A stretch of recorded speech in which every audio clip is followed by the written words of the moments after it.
The underlying pressures in the housing market are so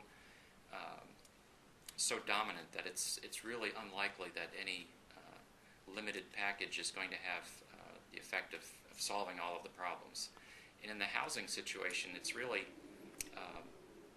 a mismatch between the housing supply we have and the ability and willingness of the population to buy and finance that housing stock.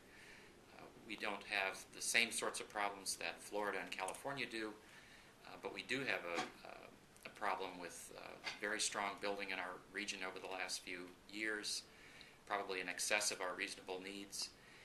We also had a lot of risky mortgage lending and borrowing, and so as our housing market has corrected to lower prices, much lower building activity, it has caused a lot of distress for many homeowners. So these are the larger forces that are working themselves through our market and everywhere else in the country. And so the plans that the Obama administration has put through, again, just as with the stimulus plan, really are more likely to cushion the blow rather than change the overall situation or change the trajectory of the markets. So the main thrust of the plans are to make it easier for some borrowers to refinance.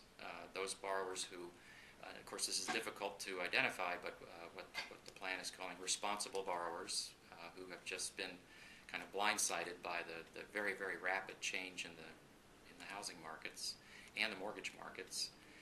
So some number on the order of perhaps 10% of mortgage holders might qualify in this area, and then a somewhat smaller number of borrowers might qualify for modifications, so some actual relief to try to change the terms of mortgages.